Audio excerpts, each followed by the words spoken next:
Life is all about materials, and that becomes even more critical when it comes to defense related technologies.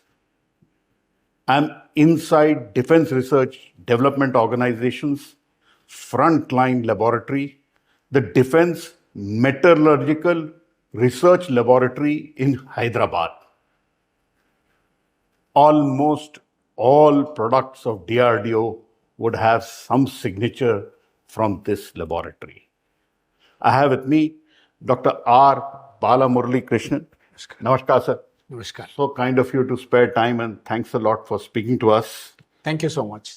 Thanks for coming here and taking this off us. And it said materials are the most difficult things to master. Is that correct? I would agree with you because everything in this world, especially the world that we live in, is made of materials.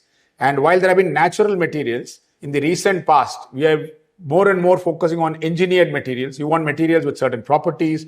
You want them to behave a certain way. You want them to withstand certain loads. And the more complex things that you expect of the materials in terms of its performance, the more difficult its design gets. And of course, it's very, very difficult because you have to do the entire chain from having to design it, then to do it at a lab scale, and then finally take it to see through to a product. So yes, in general, materials technologies are very complex and they take very long time to develop. Let's get on to individual materials and systems which have had a signature from this very famous laboratory of DRDO. Let's get on and look at our aircraft carrier Vikrant. Is it correct that the entire steel frame of Vikrant emerged from small laboratory like this and then finally made at industrial scale? Absolutely. Yeah. It's a story more than 25 years ago when we were looking for a steel to build our aircraft carrier. And then we were told to find a suitable material that will take care of that. And this entire hull, the structure, the outside structure that you see, as well as the aircraft, the flight deck, are made with steel, totally made in the country. And like I said, this started more than 25 years ago in this laboratory, where we studied the performance requirements, translated into the properties that are required. Now, for a steel such as this, it needs to have not only the strength, which is not difficult to get, but often a conflicting property called the impact toughness, and that too at very low temperatures. And that is what we are looking for. So we were able to indigenize a steel, which is originally from Russia. And even though the composition and properties were known, the processing technology was not known. And it was in this laboratory that this technology was developed through painstaking efforts. And then it was translated to industry. And all the properties and the manufacturing processes have to be optimized for the Indian industry. And you have to remember here that at that time, the Indian industry did not have very high-end infrastructure. And so one of the major challenges was to make the steel with the infrastructure that was available within the country at that point of time. And so a lot of science went down, work in the laboratory went down, if you will, to dumbing down technology because we did not have the infrastructure facilities that other countries had. So how much steel would have gone into the making of INS Vikrant? This particular aircraft carrier has more than 20,000 tons of steel in the structure itself, and another 1,500 tons went into building the flight deck. Incidentally, these are two different grades metallurgically, one with a lower strength and one with a higher strength.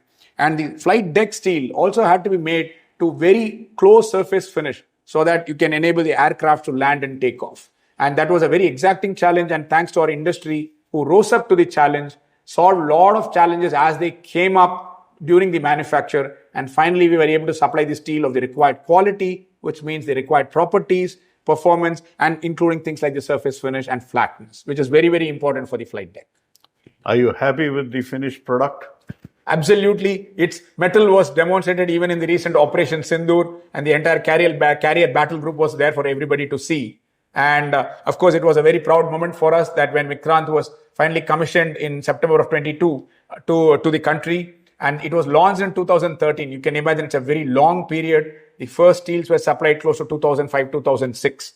So it's a matter of 15, 20 years that it takes to build it. And finally, we have it right in front of our eyes, and it's a sight to behold. And when it was used in Operation Sindoor, deployed there to keep the enemy at check, Yes, very true. Did it get you a satisfying moment? Absolutely. We were all very proud, not just me, but I think I would also like to take this opportunity to thank the more than thousands of people who contributed to it, several tens of people from our laboratory, but also people from the Navy who gave a full support to us in development of this steel, and then our industry, both public and private, who have worked day and night, and like I said, have surmounted many, many challenges in making the steel a reality. Now, does the steel look something like this before it gets into? Yes. So what we need to do is basically, like I said, we make it in the form of what are called mill forms, particularly plates and sheets.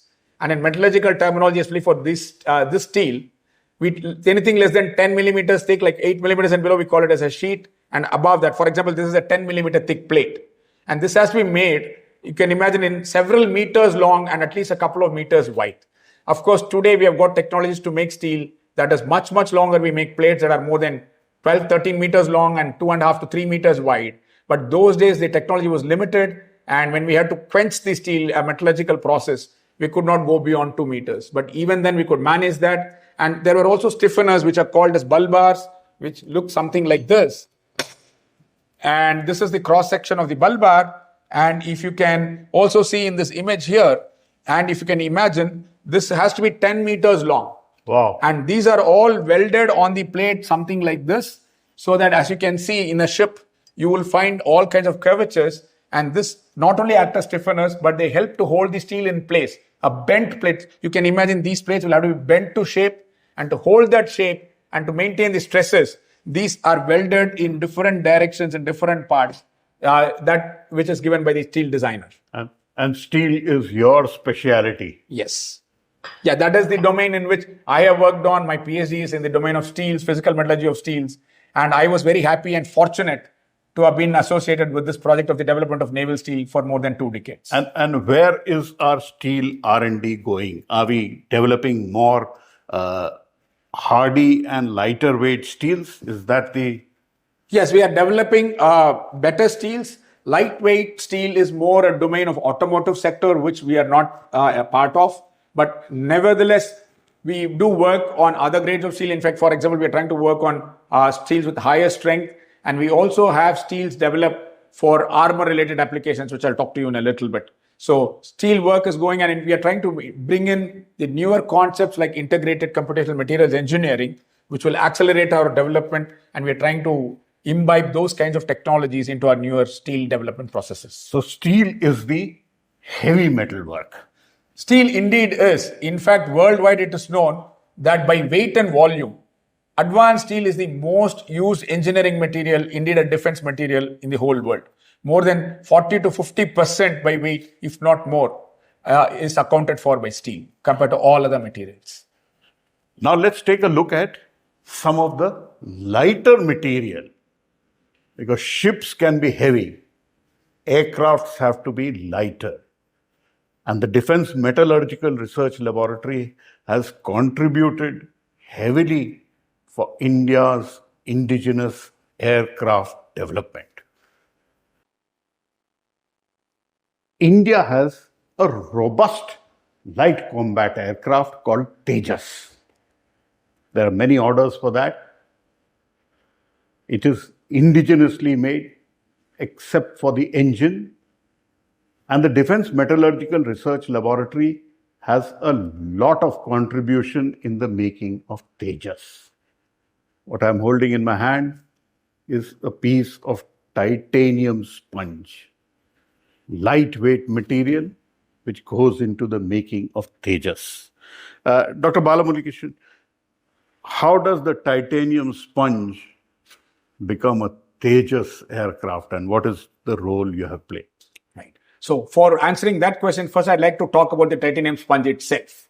And as you rightly mentioned about lightweight alloys, and titanium alloys are the most commonly used alloys in aero structures and some part of aero engines as well, because of its weight and several other advantages, because of its lightweight and several other advantages. And titanium sponge is a starting point for making of titanium alloys. And we also need aeronautical grade titanium sponge. And DMRL has contributed through work of several decades to actually be able to realize the manufacture of titanium sponge within the country As you can see, India became only the 7th nation in the world to have this technology. And this technology was developed in-house here at DMRL over a period of several decades. And then we built it, we demonstrated it at scale, producing about 3 tons per batch.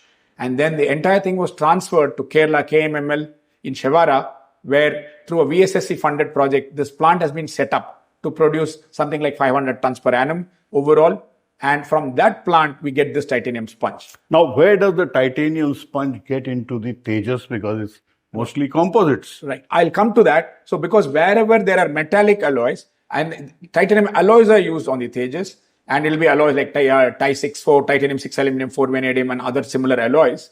And to make those alloys, the titanium sponge, like I said, is a feedstock. So first, the titanium sponge along with other alloying elements are used to manufacture the ingot, which is then further processed into components. For example, here you see one component which is called as the drop link. It is made of a titanium alloy, and as you can see, I'm able to hold it very easily.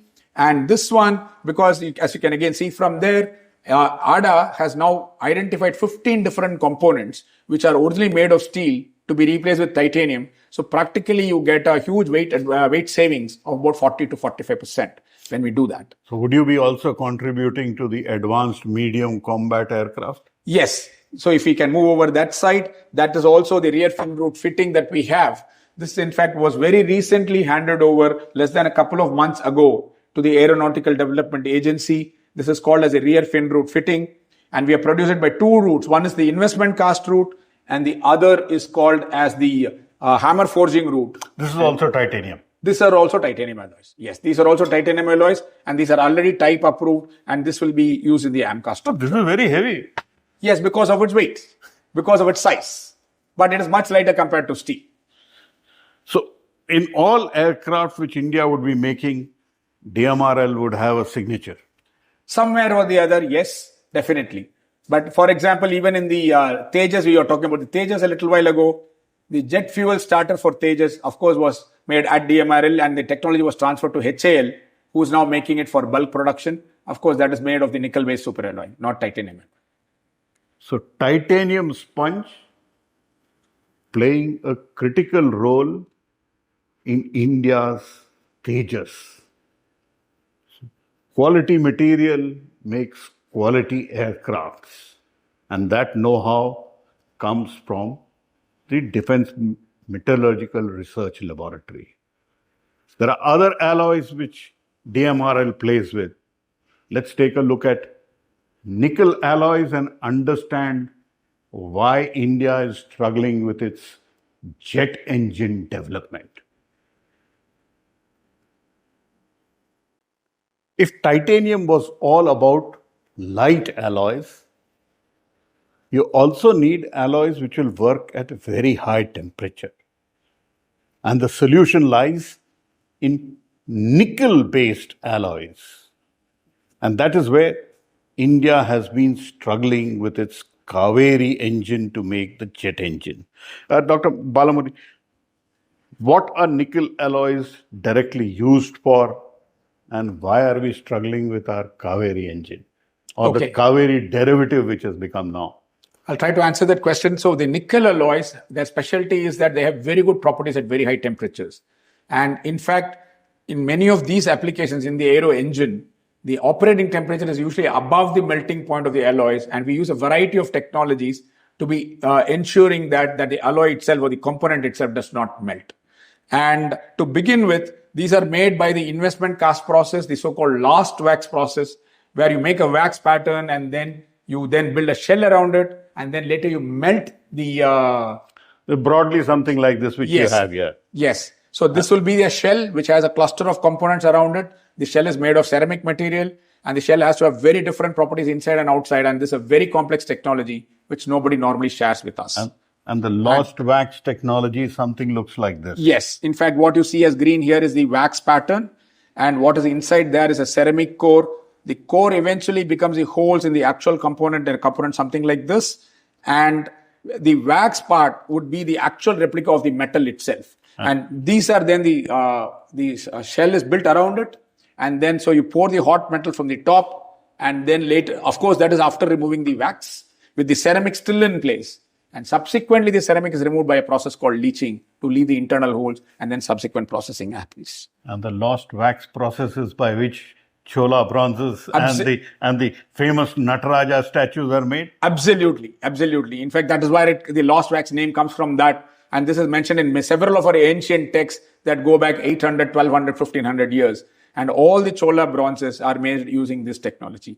And surprisingly, the more precision arrow components are also made by a very, very similar process.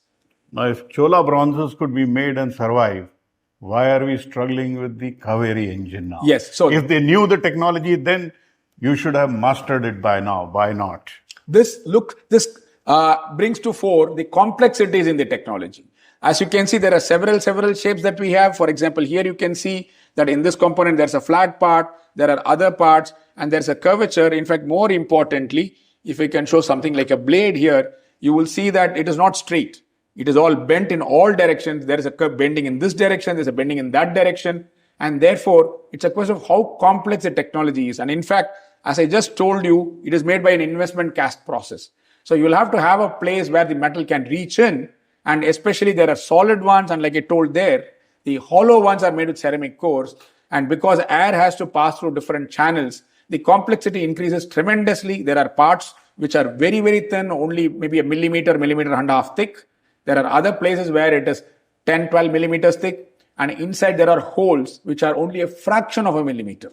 And therefore these have to have tolerances which are only a few tens of microns. And therefore it becomes an extremely complex technology to manufacture. Now, what is this single crystal business? Because we constantly hear that the GE, General Electric 414 engine, and I know you cannot name companies, I can, that we are struggling with trying to get 20% of the intellectual property on the GE 414 engine with single crystal. Is this single crystal what I'm holding? Yeah, what you are holding is single crystal. What I'm holding in my hand is what is called as directionally solidified. And as you can see, for the common man to easily understand, you will see that there are vertical lines here.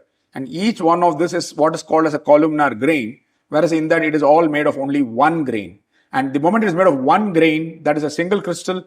And again, this comes from having these materials, the requirement of these materials having to work at very high temperatures. And like I said, the surface air temperature is beyond the melting point of the material. We use coatings on top. We use these internal cooling channels to do that.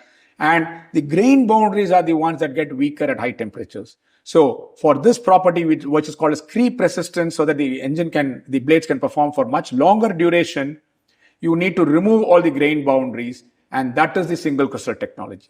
And this is heavily bound by intellectual property and Yes. strongly controlled by regimes in America, which is why we are kind of struggling to get that technology? Not just America, this is a very closely guarded secret. Like I said, the principles are easily known, but how do you engineer the technology and to get those very, very fine holes and get all of them open so that the air can flow through? Because one blade failure can be very catastrophic, losing in the loss of the engine and loss of the aircraft itself. So how soon can we master it? We are trying our best. We will hopefully do it as quickly as possible. So nickel alloys, very much needed for our jet engines. Single crystal technology is something which the Defense Metallurgical Research Laboratory is working on to try and make sure that we become Atmanirbhar in our jet engine technology. The advanced medium combat aircraft finally will run on Indian-made jet engines. When it is done, you can be sure it will be large single crystal components like what I am holding in my hand, which emerge from DMRL, Hyderabad, which would make India secure and safe. High temperature. To now let's look at how armor plating is done on using different kinds of alloys. Heavy tanks also need protection. The armor for the tanks has also been made by the Defense Metallurgical Research Laboratory. What is the kind of armor why does this tank need protection and how do you protect it? Yes, so Armour is another domain in which DMRL has been working for a very long time. And we have started developing Armour maybe in the late 70s or so. And the tanks, as you know, will get hit by enemy fire. And therefore, and there are people inside, and therefore the tank needs to be protected against different kinds of ammunition. And DMRL has been working in the development of various kinds of armor materials. It started off with metallic armor and what is called as monolithic armor. That means the steel plate, something like this, for example, of a certain thickness, is used to give the necessary protection against different kinds of ammunition. However, as the technology evolves and the ammunition becomes more advanced and you want greater and greater levels of protection, then you start moving towards what are called as composite armor solutions, in which different layers of metallic, ceramic, and sometimes polymer composites are also used to get you the designed protection that is required. And what is this? Are these also where some armor has been provided by? Yes. So there are two examples that we have here. One, what was being shown earlier, is the main battle tank Arjun, and both Arjun Mark I, which was made earlier in the time frame of 2002 to 2005, and now Arjun Mark 1A has been ordered, and it's being manufactured. And in that case, also the armor is called a Kanchan, which is a composite module, armor module. And this is more of a paramilitary vehicle, the wheeled armored platform, which is developed by one of our sister laboratories in DRDO. And again, that needs armor protection as well. For this, it needs a lightweight add-on armor, and we are using ceramic composites to provide the armor solution. And so it again provides the necessary protection. And in fact, this has been used, and the armor, it was actually fired at, and the armor has withstood, protecting all the people inside the vessel, inside the platform. So satisfying moment? Absolutely. So armored steel, useful for our tanks, useful also for protecting different places. But for bulletproof vests, you need even lighter material, and that comes using Kevlar and also carbon. So this is all steel-plated armor, which the Defense Metallurgical Research Laboratory does. Tanks and other vehicles, the protection for that comes from work done at the Defense Metallurgical Research Laboratory. So it's not just tanks, but this laboratory also contributes to missiles.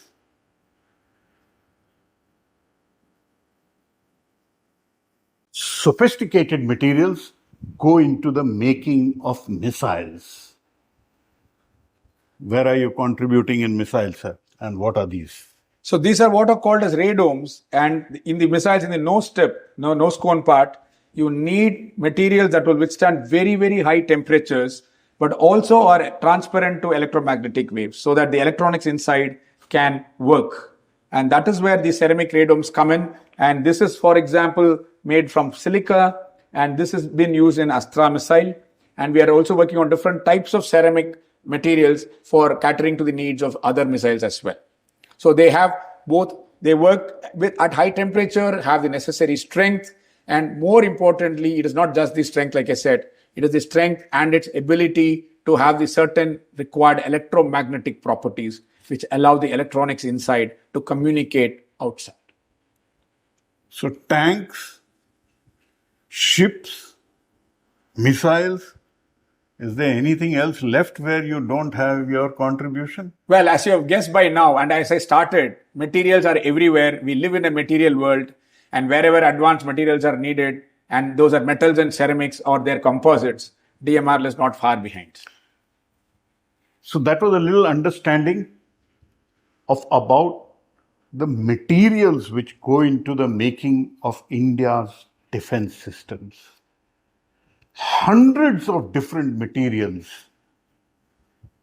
can go into the making of a ship, the making of a Pralay missile, or the making of the Arjun battle tank. One place where India really needs to buck up and master is making materials which will go into the making of jet engines. The advanced medium combat aircraft if it has to be powered by an indigenously made engine, it will need a lot of work from this Defense Metallurgical Research Laboratory.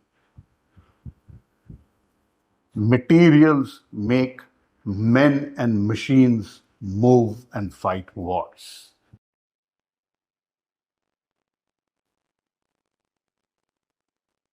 A lightweight silica radome made for India's missiles. So the Defense Metallurgical Research Laboratory contributing from making materials for ships, tanks, also for missiles. Materials help in men and machines fight wars and win them. Materials are everywhere and they are hard to master for tailor-made needs. India's Defense Metallurgical Research Laboratory is doing exactly that, to master tailor-made materials for India's defense needs. Inside the Defense Metallurgical Research Laboratory of the Defense Research and Development Organization in Hyderabad with camera person Nagaraju, Pallava Bagla for NDTV.